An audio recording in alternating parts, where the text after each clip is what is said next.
Hello friends, welcome back to Civil Tamil. இந்த வீடியோல நாம என்ன பார்க்க போறோம் அப்படினா நம்ம AutoCADல லாஸ்ட் வீடியோல பார்த்திருந்தோம் ஒரு பிளான் எப்படி டிரா பண்றதுன்னு சொல்லிட்டு பார்த்திருந்தோம். சோ அதே பிளான் நம்ம Revitல எப்படி டிரா பண்ணனும் அப்படிங்கறத இந்த வீடியோல பார்க்க போறோம். வீடியோக்குள்ள போறதுக்கு முன்னாடி சேனல் Subscribe பண்ணாதீங்க, Subscribe பண்ணிக்கோங்க, கூடவே பெல் பட்டன் கிளிக் பண்ணிக்கோங்க. சோ ஃபர்ஸ்ட் நம்ம அந்த இமேஜை வந்து Revitல இன்சர்ட் பண்ணிக்கலாம். இமேஜ் இன்சர்ட் பண்றதுக்கு பாத்தீங்க அப்படினா நம்ம Revit ஓபன் பண்ணதுக்கு அப்புறம் இன்சர்ட் அப்படிங்கறது கிளிக் பண்ணிக்கோங்க. கிளிக் பண்ணிட்டு இமேஜ் கிளிக் பண்ணிக்கோங்க. கிளிக் பண்ணதுக்கு அப்புறம் நீங்க அந்த இமேஜ் எங்க சேவ் பண்ணிருக்கீங்களோ அது ஓபன் பண்ணிக்கோங்க.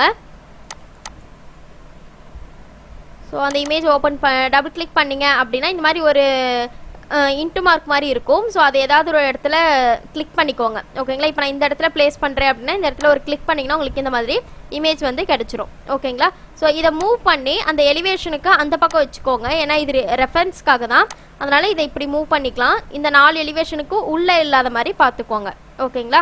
சோ அடுத்து பாத்தீங்க அப்படினா நீங்க இத வந்து பெருசு பண்ணனும், உங்களுக்கு வந்து ரொம்ப சின்னதா இருக்கு அப்படினா நீங்க இந்த 4 டாட்ஸ் மாதிரி கொடுத்திருக்காங்க இல்லையா, அதை செலக்ட் பண்ணீங்க அப்படினா உங்களுக்கு 4 டாட்ஸ் தெரியும்.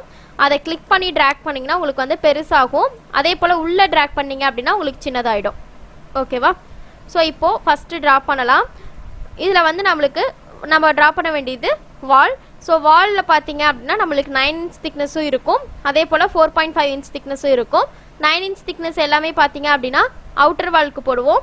அதே போல டோர் விண்டோ வர இடத்துலயும் நம்ம 9 inch thickness-ல தான் வால் போடணும். அது பாத்ரூமா இருந்தாலுமே டாய்லெட்டுக்கு வந்து மெயின் டோர் வர இடத்துல, அதாவது டோர் வர இடத்துல நம்ம 9 inch thickness-ல தான் நம்ம வால் கிரியேட் பண்ணணும். ஓகேவா? வால் கிரியேட் பண்றதுக்கு பாத்தீங்க அப்படினா ஃபர்ஸ்ட் ஆர்க்கிடெக்சர்ல போய்ட்டு நம்ம ஃபர்ஸ்ட் என்ன பண்ணனும்னா எக்ஸ்டீரியர் வால் கிரியேட் பண்ணனும். எக்ஸ்டீரியர் வால் பாத்தீங்க அப்படினா 30 feet by 42 feet. ஓகேங்களா? சோ ஃபர்ஸ்ட் வால் கிளிக் பண்ணிக்கோங்க. கிளிக் பண்ணதுக்கு அப்புறம் நமக்கு ப்ராப்பர்ட்டிஸ்ல எடிட் டைப் அப்படினு சொல்லிட்டு ஒரு ஆப்ஷன் இருக்கும். அதை கிளிக் பண்ணிக்கோங்க. கிளிக் பண்ணிட்டு எடிட்ல போங்க. சோ டிஃபால்ட்டா இருக்க வேல்யூவை டெலிட் பண்ணிட்டு உங்களுக்கு என்ன வால் திக்னஸ் வேணுமோ அதை கொடுத்துக்கோங்க. ஓகேங்களா? சோ நீங்க வந்து இந்த இடத்துல வந்து எடிட் கொடுத்துட்டு அப்புறம் 9 inch thickness கொடுங்க. சோ இப்போ 9 inch கொடுத்துட்டு ஓகே கொடுக்குறேன். அதுக்கப்புறம் அப்ளை வந்துச்சு அப்படின்னா உங்களுக்கு அப்ளை கொடுத்துட்டு ஓகே கொடுங்க. இல்லை அப்படின்னா டைரெக்டாக ஓகே கொடுத்துக்கோங்க. ஸோ ஓகே கொடுத்தக்கப்புறம் பார்த்தீங்க அப்படின்னா நம்மளுக்கு எடிட் டைப்பில் போய் மறுபடியும் செக் பண்ணணும்னா 9 inch thickness-ல இருக்கும். பட் நம்மளுக்கு இந்த நேம் வந்து பேசிக் வால் அப்படிங்கிறது அப்படியே இருக்கு இல்லையா? ஸோ நம்மளுடைய கன்வீனியன்ட்டுக்கு தகுந்த மாதிரி மாற்றிக்கணும் அப்படின்னா எடிட் டைப்பில் போயிட்டு இந்த இடத்துல டூப்ளிகேட் இருக்குது பார்த்தீங்களா? ஸோ இந்த இடத்துல டூப்ளிகேட் கிளிக் பண்ணிவிட்டு நான் வந்து வால் 9 inch அப்படின்னு சொல்லிட்டு கொடுத்துக்கிறேன். ஸோ 9 inch thickness கொடுத்துட்டு ஓகே ஜஸ்ட் இது வந்து நம்மளுக்கு நேம் தான். ஓகேங்களா? நம்ம திக்னஸ் சேஞ்ச் பண்ணுறது எடிட்டில் போயிட்டு தான் சேஞ்ச் பண்ணணும். ஜஸ்ட் நேம் மட்டும் வால் 9 inch அப்படின்னு சொல்லிட்டு கொடுத்துருக்கேன். இப்போ ஓகே கொடுத்துட்டு ஓகே கொடுங்க. இப்போ பார்த்தீங்கன்னா வால் திக்னஸ் அதாவது வால் 9 inch அப்படின்னு சொல்லிட்டு நம்மளுக்கு ரீக்ரியேட் ஆகிடும். ஓகேங்களா? ஸோ அதுக்கப்புறம் பார்த்தீங்க அப்படின்னா வால் கிளிக் பண்ணிக்கோங்க. கிளிக் பண்ணக்கப்புறம் டாப் கன்ஸ்ட்ரைன் அப்படின்னு சொல்லிட்டு உங்களுக்கு அன்கனெக்டட் இருக்கும். இந்த வந்து என்னன்னு பார்த்தீங்கன்னா நம்மளுடைய வால் ஹைட்டு. ஓகேங்களா? இந்த இடத்துல நம்ம வந்து அப் டு லெவல் 2 அப்படின்னு சொல்லிட்டு இருக்கு இல்லையா? ஸோ இதை நம்ம கிளிக் பண்ணிக்கலாம். ஸோ கிளிக் பண்ணிவிட்டு அதுக்கப்புறம் பார்த்தீங்க அப்படின்னா நம்மளுக்கு எலிவேஷனில் ஏதாவது ஒரு டைரக்ஷன் கிளிக் பண்ணிக்கோங்க.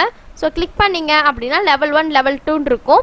ஸோ இது ரெண்டில் பார்த்தீங்க அப்படின்னா நம்மளுக்கு லெவல் 2 வந்து 13 feet 1.5 inches இருக்குது. ஜஸ்ட் இது மேலே டபுள் கிளிக் பண்ணிங்க அப்படின்னா எடிட் ஆகும். ஸோ இதில் வந்து நான் வந்து 11 feet கொடுத்துக்கிறேன். என்டர் கொடுக்கலாம். இப்போ பார்த்தீங்கன்னா உங்களுக்கு 11 feet-க்கு கன்வெர்ட் ஆகிடும். உங்களுக்கு 10 feet வேணும்னா ஜஸ்ட் அது மேலே கிளிக் பண்ணிவிட்டு 10 feet கொடுங்க. 10 feet-க்கு சேஞ்ச் ஆகிடும். ஓகேங்களா? இப்போ நம்ம எகைன் ஃப்ளோர் பிளானில் போயிட்டு லெவல் 1 கிளிக் பண்ணிக்கிறேன். ஸோ கிளிக் பண்ணிவிட்டு இப்போ ஜென்ரலாக பார்த்தீங்க அப்படின்னா நம்ம வால் கிளிக் பண்ணோன்னே கிரியேட் பண்ணுவோம்.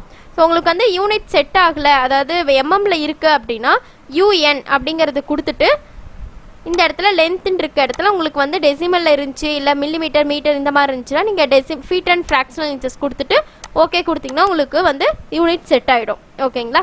இப்போ வால் கிளிக் பண்ணிவிட்டு இங்கே ஷேப்ஸ் இருக்கு இல்லையா? இதில் உங்களுக்கு எந்த ஷேப் வேணுமோ அதை கிளிக் பண்ணிக்கோங்க. நான் வந்து லைன் டூல் எடுத்துக்கிறேன். ஸோ லைன் டூல் எடுத்துட்டு இந்த இடத்துல ஒரு கிளிக் பண்ணுங்க. ஓகேங்களா? நீங்கள் எப்போ ட்ரா பண்ணும்போதும் இந்த 4 எலிவேஷன் சிம்பிள் இருக்குது பார்த்தீங்களா? அதுக்குள்ளே தான் நம்ம ட்ரா பண்ணணும். ஸோ அதை கிளிக் பண்ணிவிட்டு இப்படி ட்ராக் பண்ணிங்கன்னா உங்களுக்கு மெஷர்மெண்ட் ஷோ ஆகும். 49 feet 50 இந்த மாதிரி ஷோ ஆகுது இல்லையா? இந்த இடத்துல டைப் பண்ணுங்கள். ஜஸ்ட்டு நீங்கள் மவுஸை விட்டுட்டு கீபோர்டில் 30 feet அப்படின்னு சொல்லிட்டு டைப் பண்ணுங்கள். டைப் பண்ணி என்டர் கொடுங்க. இப்போ உங்களுக்கு வந்து 30 feet-க்கு ஒரு லைன் வால் கிரியேட் ஆகிடும். இதுக்கப்புறம் எஸ்கேப் கொடுத்துருங்க. ஓகேங்களா. ஸோ இதுக்கப்புறம் நம்ம போடுறது ரொம்ப இம்பார்ட்டன்ட். ஏன்னா வால் திக்னஸ் வந்து நம்ம கரெக்டாக கொடுத்து போடணும். இப்போ நான் வால் மறுபடியும் கிளிக் பண்ணிக்கிறேன். கிளிக் பண்ணக்கப்புறம் பார்த்தீங்கன்னா இந்த இடத்துல நம்மளுக்கு எவ்வளோ இருக்குது, 42 ஃபீட் இருக்குது. ஓகேங்களா. ஸோ 42ங்கிறது பார்த்தீங்க அப்படின்னா இந்த வாலோட திக்னஸோட சேர்த்து தான், அதாவது இந்த ஸ்டார்டிங் பாயிண்ட்லேருந்து இந்த எண்டிங் பாயிண்ட் வரைக்கும் நம்மளுக்கு 42 ஃபீட்டு. ஓகேங்களா. அதனால் நம்ம என்ன பண்ணணும்னா, நம்ம ஸ்டார்ட் பண்ணும்போது இந்த இடத்துல இருந்தால் ஸ்டார்ட் பண்ணணும். அதுக்கப்புறம் பார்த்தீங்கன்னா நம்ம வால் திக்னஸ் வந்து உள்ளே தான் ஆட் ஆகணும். நீங்கள் வெளியில் ஆட் பண்ணிட்டீங்க அப்படின்னா நம்மளுக்கு இந்த 30 ஃபீட் வந்து 30 ஃபீட் 9 இன்ச்சாக லென்த் மாறிடும். ஓகேங்களா. அதனால் நம்ம வால் திக்னஸ் வந்து உள்ளே வர மாதிரி பார்த்துக்கணும். அதுக்கு என்ன பண்ணணும்னா இந்த இடத்துல ஃபினிஷ்ட் ஃபேஸ் அப்படின்னு சொல்லிட்டு இருக்கு இல்லையா. ஸோ இது வந்து என்னன்னு சொல்லிடுறேன். வால் சென்டர் லைன் அப்படின்னா உங்களுக்கு வந்து இப்போ நான் இங்கேருந்து கிளிக் பண்ணுறேன். கிளிக் பண்ணும்போது நம்மளுக்கு சென்டராக இருக்கும். அதாவது 4.5 இன்ச்சஸ் உள்ள 4.5 இன்ச்சஸ் வெளியில் ரெண்டு பக்கமும் உங்களுக்கு சென்டராக க்ரியேட் ஆகும். அதுவே நீங்கள் வந்து ஃபினிஷ் ஃபேஸ் எக்ஸ்டீரியர் கொடுத்தீங்க அப்படின்னா உங்களுக்கு வந்து உள்ளே க்ரியேட் ஆகும். ஸ்ட்ரைட் ஆப்போசிட் அப்படியே எக்ஸ்டீரியர், அதாவது இந்த இடத்துல எக்ஸ்டீரியர் இருந்தால் உங்களுக்கு வந்து திக்னஸ் வந்து உள்ளே க்ரியேட் ஆகும். ஃபினிஷ் ஃபேஸ் இன்டீரியர் அப்படின்னு சொல்லிட்டு இருந்துச்சுன்னா உங்களுக்கு அவுட் சைட் க்ரியேட் ஆகும். இப்போ நம்மளுக்கு தேவையானது உள்ளே தான் வேணும். அதனால் நம்ம வந்து ஃபினிஷ் ஃபேஸ் எக்ஸ்டீரியர் எடுத்துக்கலாம். இதை கிளிக் பண்ணிவிட்டு இப்படி க்ரியேட் பண்ணிங்க அப்படின்னா உங்களுக்கு வால் திக்னஸ் உள்ளே க்ரியேட் ஆகும். பட் நம்மளுக்கு வந்து இந்த இடத்துல இருந்து தான் 42 கரெக்டுங்களா. அதனால் இங்கேருந்து கிளிக் பண்ணணும் 42 ஃபீட்டு. ஸோ இங்கே ட்ராக் பண்ணிவிட்டு 42 ஃபீட் என்டர். இப்போ பார்த்தீங்க அப்படின்னா நம்மளுக்கு 42 ஃபீட்டு க்ரியேட் ஆகிருக்கும். ஒன்ஸ் நீங்கள் செக் பண்ணிக்கோங்க.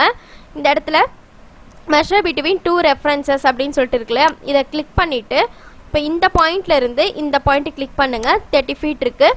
அதே போல் இந்த பாயிண்ட்லேருந்து இது வரைக்கும் கிளிக் பண்ணுங்கள். 42 ஃபீட் கரெக்டாக இருக்குது. ஓகேங்களா. இப்போ மறுபடியும் வால் க்ரியேட் பண்ணிக்கலாம். ஸோ வால் கிளிக் பண்ணிவிட்டு இந்த இடத்துல ஃபினிஷ் ஃபேஸ் எக்ஸ்டீரியர் இருக்கு இல்லையா, எக்ஸ்டீரியர் நம்ம டிஃபால்ட்டாக வச்சுருக்கோம். அப்போ வந்து நம்மளுக்கு வால் திக்னஸ் வந்து உள்ளே வந்துடும். அப்படி இருக்கும்போது நம்மளுக்கு கரெக்டாக இருக்கும். இப்போ நான் வந்து எக்ஸ்டீரியர் வச்சுருக்கல, இப்போ நீங்கள் செக் பண்ணி பாருங்கள். ஸோ இப்போ வந்து நம்மளுக்கு வெளியில் க்ரியேட் ஆகுது கரெக்டுங்களா. வால் திக்னஸ் வந்து நம்மளுக்கு வெளியில் வருது. அதுவே நம்ம இன்டீரியர் கொடுக்கும்போது நம்மளுக்கு இடத்துக்கு தகுந்த மாதிரி அப்படியே சேஞ்ச் ஆகும். ஓகேங்களா. நீங்கள் இந்த இடத்துல இன்டீரியர் கொடுத்தீங்க அப்படின்னா உங்களுக்கு அப்படியே வெளியில் க்ரியேட் ஆகும். ஓகேங்களா. இந்த இடத்துல பார்த்தீங்க அப்படின்னா இன்டீரியர் கொடுக்கும்போது நம்மளுக்கு உள்ளே க்ரியேட் ஆகும். ஓகேங்களா. நீங்கள் வந்து அந்த வால் க்ரியேட் பண்ணும்போது இப்படி செக் பண்ணி பாருங்கள் எந்த இடத்துல உங்களுக்கு திக்னஸ் க்ரியேட் ஆகுதுன்னு. அதுக்கு தகுந்த மாதிரி அந்த லொக்கேஷன் லைனை நம்ம சேஞ்ச் பண்ணணும். இது ரொம்ப முக்கியமானது. ஓகேங்களா. ஸோ இந்த இடத்துல நான் இங்கேருந்து நம்மளுக்கு 42 கரெக்டாக. ஸோ இங்கேருந்து கிளிக் பண்ணிவிட்டு உள்ளே தான் நம்மளுக்கு வால் திக்னஸ் வரணும். அதனால் 42 ஃபீட் கொடுத்துக்கிறேன். என்டர். ஸோ இப்போ செக் பண்ணி பாருங்கள். இந்த இடமும் செக் பண்ணுங்கள். ஸோ இங்கேருந்து இது வரைக்கும் 42. அதே போல் இந்த இடத்துல இருந்து இது வரைக்கும் 30 ஃபீட் இருக்கான்னு பார்த்துக்கோங்க. அதுக்கப்புறம் இந்த வால் க்ரியேட் பண்ணணும். ஸோ இதில் வந்து பார்த்திங்கன்னா நான் இங்கேருந்து க்ரியேட் பண்ணுறேன். 30 ஃபீட்டுக்கு நம்மளுக்கு உள்ளே க்ரியேட் ஆகுது கரெக்டாக. ஸோ இப்போ நம்ம கரெக்டாக உள்ளே க்ரியேட் பண்ணும்போது 30 ஃபீட் கொடுத்துட்றேன். ஓகேங்களா. இப்போ நாலா பக்கமும் செக் பண்ணுங்கள் கரெக்டாக இருக்கான்னு ஒன்ஸ் செக் பண்ணிக்கோங்க. 30 ஃபீட். அதுக்கப்புறம் இந்த இடத்துல ஒரு 42. ஸோ எகைன் அதே போல் இந்த இடத்துல பாருங்கள் 42. அப்புறம் இந்த இடத்துல இருந்து இது வரைக்கும் 30. ஓகேங்களா. இப்போ நம்மளுக்கு 4 பக்கமும் கரெக்டாக இருக்குது. ஒரே ஒரு ப்ராசஸ் தான். நீங்கள் வந்து அந்த ஸ்டெப் மட்டும் ஞாபகம் வச்சுக்கோங்க. வால் திக்னஸ் வந்து உள்ளே தான் நம்மளுக்கு க்ரியேட் ஆகணும், வெளியில் க்ரியேட் ஆகக்கூடாது. நீங்கள் இன்டீரியரா எக்ஸ்டீரியரா அப்படிங்கிறது நீங்கள் பிளேஸ்க்கு தகுந்த மாதிரி நீங்கள் லொக்கேஷன் நீங்கள் சூஸ் பண்ணிக்கலாம். இப்போ இந்த அவுட்டர் வால் எல்லாமே க்ரியேட் பண்ணியாச்சு. இப்போ இன்டீரியருக்கு பார்த்தீங்க இன்னர் வால் பார்த்தீங்க அப்படின்னா நான் ஜஸ்ட் இந்த ஸ்டடி ரூம் க்ரியேட் பண்ணி காமிக்கிறேன். உங்களுக்கு மீதி எல்லாமே உங்களுக்கு அதே ஸ்டெப் தான் உங்களுக்கு கண்டினியூ ஆகும். ஸோ இது ரொம்ப ஈஸியானது தான். நீங்கள் வால் கிளிக் பண்ணிவிட்டு நீங்கள் இந்த டூலில் எதுவும் கிளிக் பண்ணாதீங்க. ஏன்னா நம்மளுக்கு அவுட்ரு வால் ஃபுல்லாக தெரியும், உள்ளே இருக்க டைமென்ஷனும் தெரியும் கரெக்டாக. அதனால் நம்ம ஆட்டோ கேட்டில் பண்ணுவோம் இல்லையா ஆஃப் சைட், அதே பாயிண்ட்டு தான் நம்ம இந்த இடத்துல பண்ண போகிறோம். ஸோ பிக் லைன் அப்படின்னு சொல்லிட்டு இங்கே ஒரு ஆப்ஷன் கொடுத்துருப்பாங்க. அதை கிளிக் பண்ணிங்கன்னா உங்களுக்கு ஆஃப் சைட் அப்படின்னு சொல்லிட்டு வரும்.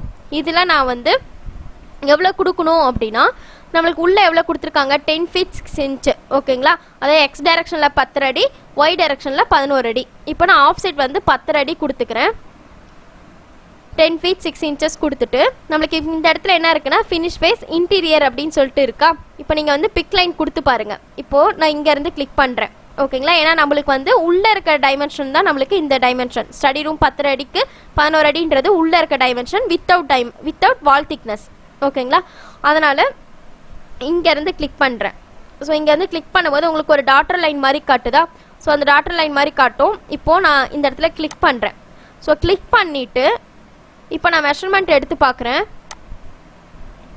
இங்கே வந்து இது வரைக்கும் நம்மளுக்கு 10 அடி இருக்கணும், கரெக்டாக இருக்கும். ஓகேங்களா. நீங்கள் இன்டீரியர் அப்படின்னு சொல்லிட்டு இந்த இடத்துல ஃபிக்ஸ் பண்ணிங்க இல்லையா, நம்மளுக்கு வால் திக்னஸ் இந்த இடத்துல உள்ளே க்ரியேட் ஆகணும். ஓகேங்களா.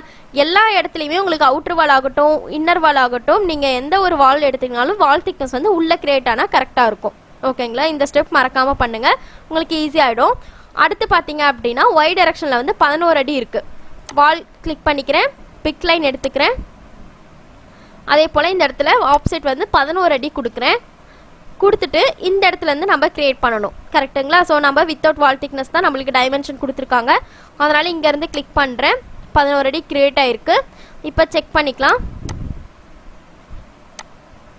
இங்கே வந்து இது வரைக்கும் 11 அடி. ஓகேங்களா. இப்போது எனக்கு வந்து இந்த இடத்துல ஃபுல்லாக எனக்கு க்ரியேட் ஆகிருக்கு. என்ன பண்ணலான்னா ஜஸ்ட் இதை கிளிக் பண்ணிவிட்டு இந்த இடத்துல ஒரு பாயிண்ட்டு கொடுத்துருக்காங்க இல்லையா, ட்ராக் வால் எண்ட் அப்படின்னு சொல்லிட்டு, அதை கிளிக் பண்ணி இப்படி ட்ராக் பண்ணிங்கன்னா உங்களுக்கு எந்த பாயிண்ட் வரைக்கும் வேணுமோ அந்த பாயிண்ட் வரைக்கும் கிளிக் பண்ணி விட்டுருங்க. கிளிக் பண்ணுறேன், இங்கே கொண்டு வரேன், விட்டுறேன். ஓகேங்களா. இந்த இடத்துல கிளிக் பண்ண தேவையில்ல, கிளிக் பண்ணி ட்ராக் பண்ணி விட்டுருங்க, அவ்வளோதான். ஓகேங்களா. இப்போ பார்த்தீங்கன்னா உங்களுக்கு இந்த ரூம் க்ரியேட் ஆயிடுச்சு. ஸோ இன்னொரு ரூம் க்ரியேட் பண்ணுறேன். பூஜா பார்த்தீங்க அப்படின்னா 4 feet 6 inches. So wall thickness pick line 4 feet 6 inches. இங்கேருந்து இது வரைக்கும். அடுத்து பார்த்தீங்க அப்படின்னா இந்த இது வந்து ஃபுல்லாக லென்த் அப்படியே டோட்டலாக அதே லென்த்து தான். ஸோ இங்கேருந்து அப்படியே ட்ராக் பண்ணி இங்கே கொண்டு வந்து விட்டுருங்க. ஓகேவா. ஸோ இப்போ பார்த்தீங்கன்னா நம்மளுக்கு 3 ரூமே க்ரியேட் ஆயிடுச்சு. அதாவது கிச்சன், பூஜா, ஸ்டடி ரூம். அடுத்து நெக்ஸ்ட் இந்த பக்கம் பார்த்தீங்க அப்படின்னா இந்த பக்கம் நம்ம பார்க்கும்போது மாஸ்டர் பெட்ரூம் எடுத்துக்கிட்டோம்னா 12க்கு 14 இருக்குது. ஸோ எக்ஸ் டைரக்ஷனில் 12, ஒய் டைரக்ஷனில் 14. ஸோ வால் எடுத்துக்கிறேன், பிக் லைன் 12 அடி கொடுக்குறேன். கொடுத்துட்டு நம்ம இங்கேருந்து கிளிக் பண்ணும்போது பார்த்தீங்க அப்படின்னா கரெக்டாக நோட் பண்ணிக்கோங்க. இங்கேருந்து நான் கிளிக் பண்ணுறேன், நம்மளுக்கு கொடுத்துருக்கிறது 12 அடி. இப்போ நான் இங்கே கிளிக் பண்ணிட்டேன். கரெக்டுங்களா. இப்போது நான் வந்து மெஷர் பண்ணி பார்க்குறேன். ஸோ நம்மளுக்கு 12 அடி இருக்கும். ஓகேங்களா. ஸோ அதே போல் தான் வால் எடுத்துக்கிறோம்.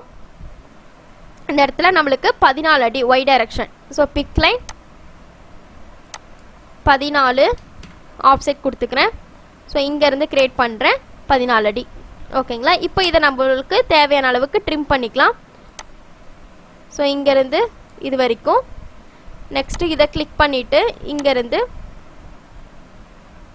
இது வரைக்கும். ஸோ இது கரெக்டாக நீங்கள் வந்து ட்ராக் பண்ணும்போது மட்டும் கரெக்டாக பண்ணுங்கள். ஸோ இங்கேருந்து இது வரைக்கும் ட்ராக் பண்ணும்போது கரெக்டாக பண்ணுங்கள். ஓகேங்களா. அப்போ தான் உங்களுக்கு அந்த வால் வந்து கரெக்டாக மெர்ஜ் ஆகும். இப்போ நம்மளுக்கு மாஸ்டர் பெட்ரூம் க்ரியேட் ஆயிடுச்சு. ஸோ இந்த மாதிரி தான் நம்ம வந்து பிளான் க்ரியேட் பண்ணுவோம். ஸோ வால் க்ரியேட் பண்ணும்போது ரொம்ப கவனமாக க்ரியேட் பண்ணுங்கள். ஸோ உங்களுக்கு டைமென்ஷன் ஏதாவது நீங்கள் இன்டீரியர் எக்ஸ்டீரியர் லொக்கேஷன் லைன் தப்பாக எடுத்துட்டீங்க அப்படின்னா உங்களுக்கு டோட்டல் பிளான்மே சேஞ்ச் ஆகிடும். இப்போ 3Dயில் பார்த்தீங்க அப்படின்னா இந்த மாதிரி இருக்கும். இப்போ நான் ரியலிஸ்டிக்கில் வைக்கிறேன். ஸோ இங்கே கிளிக் பண்ணிவிட்டு ரியலிஸ்டிக் கொடுக்குறேன். ஸோ இந்த மாதிரி உங்களுக்கு க்ரியேட் ஆகிருக்கும். ஓகேவா. ஸோ நீங்கள் வால் ஹைட்டு 10 feet கொடுத்தீங்கன்னா தான் உங்களுக்கு இந்த மாதிரி க்ரியேட் ஆகும். அதுவே இப்போ இந்த லைன் வால் இருக்குன்னா இதை செலக்ட் பண்ணிவிட்டு டாப் கன்ஸ்ட்ரெயினில் அன்கனெக்டட் கொடுத்து இந்த வால் மட்டும் நான் 15 அடி வைக்கிறேன் அப்படின்னா உங்களுக்கு இந்த வால் மட்டும் 15 அடிக்கு சேஞ்ச் ஆகிடும். ஓகேங்களா. ஸோ இதுதான் நம்மளுக்கு கான்செப்ட். நீங்கள் மறக்காமல் அந்த வால் திக்னஸ் ப்ளஸ் அதுக்கப்புறம் இன்டீரியர் எக்ஸ்டீரியர் அதை மட்டும் கன்சிடர் பண்ணி ட்ரா பண்ணுங்கள். உங்களுக்கு ஈஸியாக பிளான் க்ரியேட் பண்ணிக்கலாம். இல்லை அப்படின்னா நீங்கள் ஆட்டோகேட் பிளான் இருந்துச்சு அப்படின்னா அதை நீங்கள் டேரெக்டாக இம்போர்ட் பண்ணி வால் க்ரியேட் பண்ணிக்கலாம். அதை வந்து நான் நெக்ஸ்ட் வீடியோவில் சொல்கிறேன், அது எப்படி இம்போர்ட் பண்ணி நம்ம வால் க்ரியேட் அதாவது ஒரு பிளான் க்ரியேட் பண்ணணும் அப்படிங்கிறது. ஸோ பிளான் அப்படிங்கும்போது நம்ம ரிவிட்டில் இதுதான் நம்மளுக்கு ரொம்ப முக்கியமானது. ஸோ இதை வச்சு நீங்கள் எல்லா பிளானுமே க்ரியேட் பண்ணலாம். எல்லா ஷேப்ஸும் க்ரியேட் பண்ணலாம். ஓகேங்களா. ஸோ இந்த வீடியோ டவுட் இருந்துச்சுன்னா கமெண்ட்ஸில் கமெண்ட் பண்ணுங்கள், வீடியோ ஷேர் பண்ணுங்கள், லைக் பண்ணுங்கள், சேனல் சப்ஸ்கிரைப் பண்ணிக்கோங்க. தேங்க்யூ.